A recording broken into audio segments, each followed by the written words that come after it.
Get out of this house right now if you don't want a divorce. That's what my husband said all of a sudden. I was really surprised. He seemed very sure that I wouldn't want to divorce him if he said something like that. It made me feel like I had to talk to someone else about it. My name is Anna, and I work in an office. I'm 30 years old, and my husband James and I are almost celebrating our 5th wedding anniversary. We've been trying to have a baby, but it hasn't happened yet. My mother-in-law keeps asking when we'll have grandchildren, which stresses me out a lot. My father-in-law passed away a while ago, and my mother-in-law lives off the money he left behind. Her constant pressure about having grandchildren is really getting to me, maybe even making me feel like I'm going crazy. Even though James sees how stressed I am, he doesn't do anything to help. Lately, he's been taking his mom's side and blaming me for our problems. I used to really like him for being so kind when we were dating. But after we got married, he changed a lot. He didn't even ask me, he just decided we'd live near his parents' house. Almost every day when he's not at work, he wants me to go to his parents' house and do chores all day without any breaks. While I'm doing chores at my in-laws' house, they often go out or watch TV while laughing together. Once I got yelled at for making too much noise with a vacuum cleaner.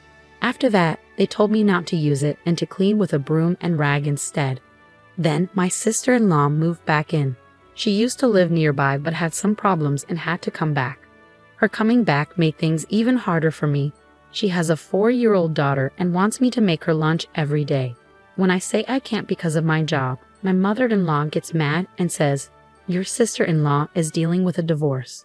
My husband says, "Can't you help the family?"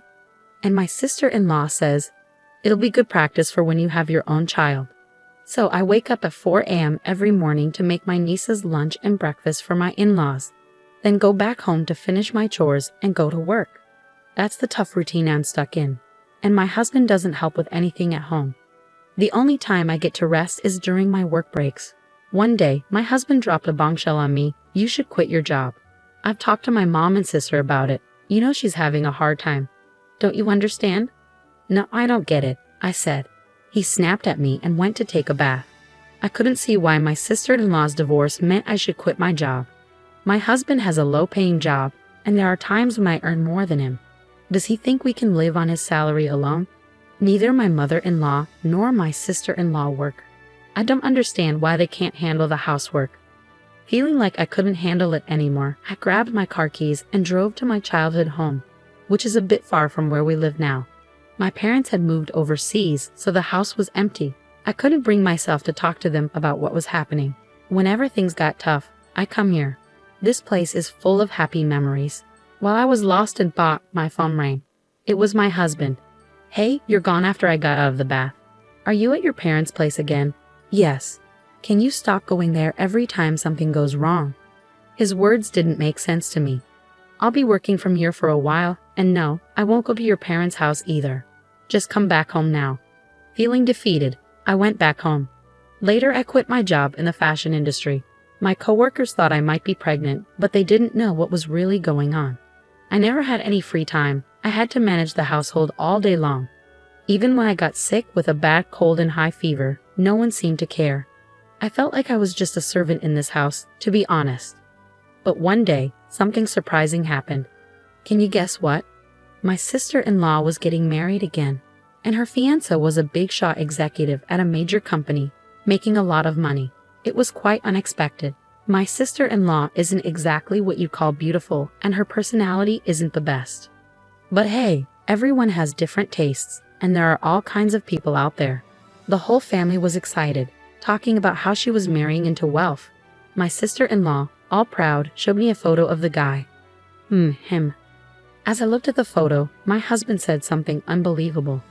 "Because of this, Anna, your parents' house will become my sister's family place."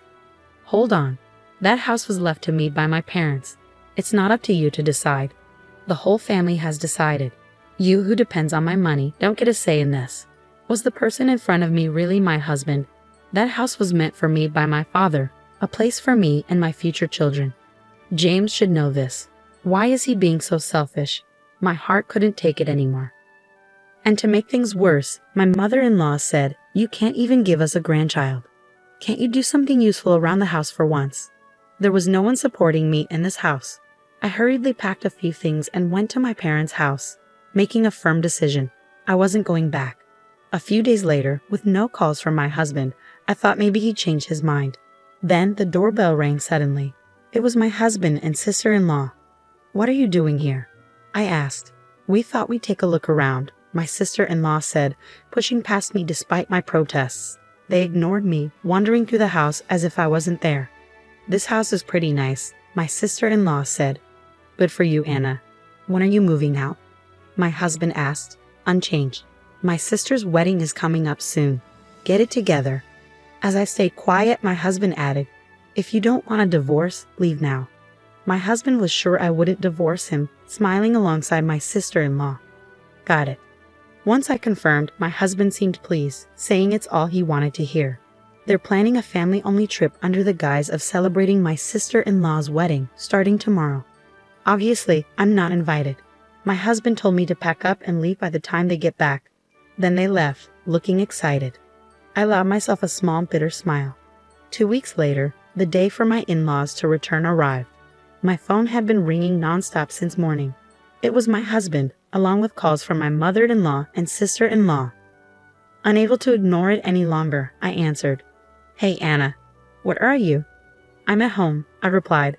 "Liar. You're not at the apartment or your parents' place. And what's this about a for sale sign on the family house?"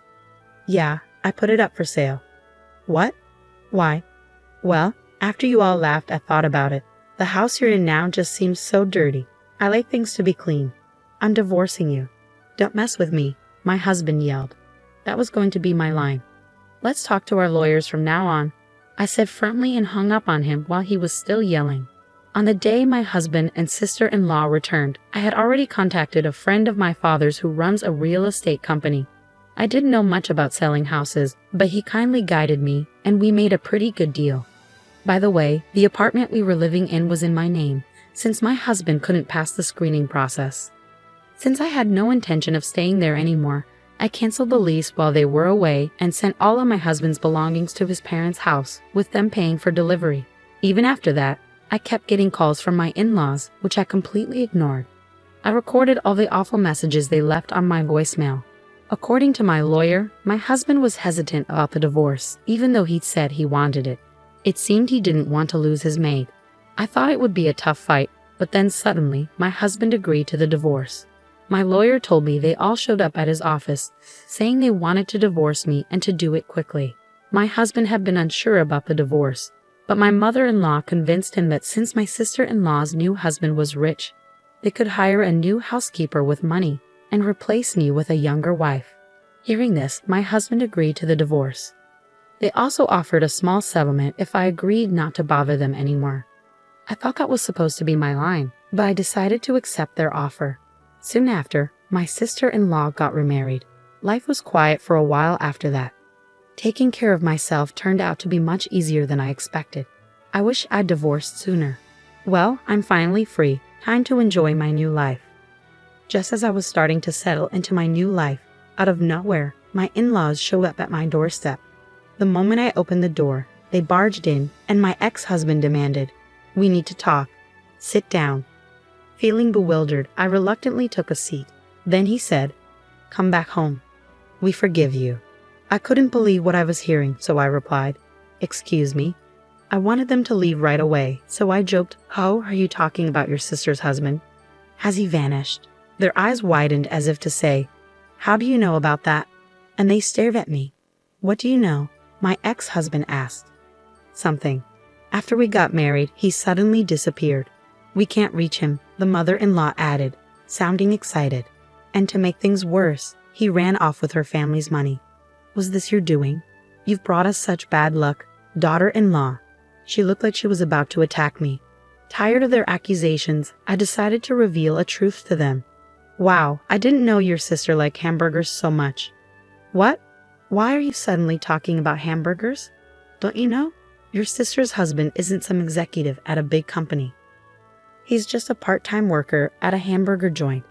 Hearing this, my sister-in-law froze, speechless. I continued, "Back when I was single, my friend and I used to visit different burger places. There was one where a guy always messed up orders and got yelled at. Turns out, it was your sister's husband. When I started dating my husband, He said no more burgers, so I stopped going. I recognized him from a photo your sister showed me, but I didn't want to interfere. When I showed her the burger joint's website for proof, she looked at her husband's picture there. By the way, I visited the shop recently, but he wasn't there anymore. He probably left town. That sounds like marriage fraud, doesn't it? That's what they call it. I'm sorry for your loss, the previously silent mother-in-law said. You knew, and you didn't tell us.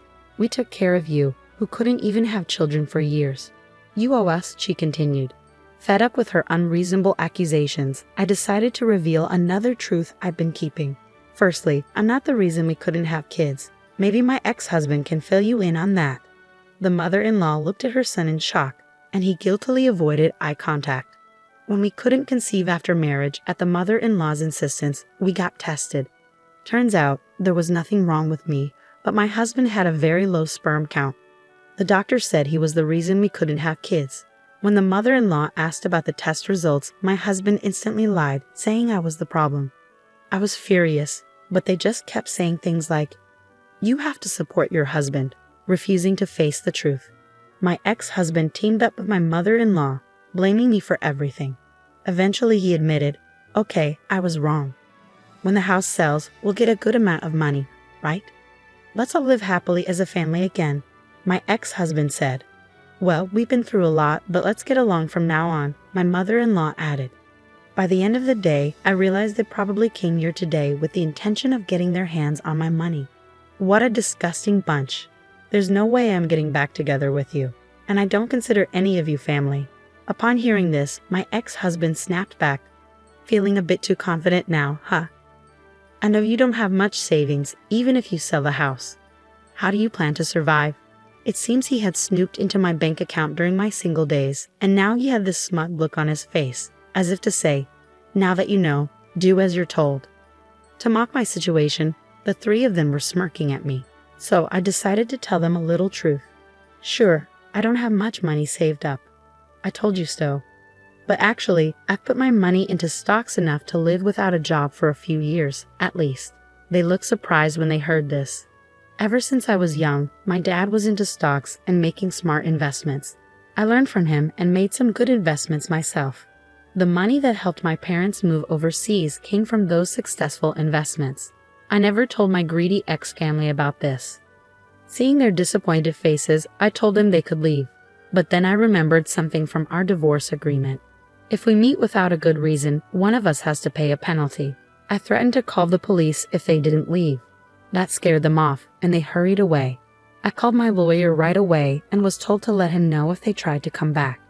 As expected, once they found out I had money, my ex-husband started begging me to get back together. He sent me messages with old photos and weird stuff like, "I'm here thinking about the good times." It was annoying, but I kept the messages as proof. I wondered how he could text me all day and still work, but I didn't really care. When he started bothering my friends, I had enough. I warned him that I'd go to the police if he kept it up. I sent him a picture of our divorce agreement and the nearest police station. After that, he stopped messaging me and I never heard from him again. I thanked my lawyer, and then he told me something shocking. Turns out, my ex-husband had a plan to rely on his sister's new husband for money. He even quit his job when she got remarried. It was pretty dumb of him to leave a good job at a good company. I've asked for some documents. They should be coming soon, I told my lawyer. I had also asked another lawyer for help with a different issue. After we got married, I started noticing something strange. My favorite things were slowly disappearing. First, it was a necklace I bought when I was single. Then, it was a fountain pen my parents gave me when I started working. Bags, rings, and especially the fountain pen, which meant a lot to me, all vanished one by one. When I confronted my husband about the missing things, he just yelled at me to stop worrying.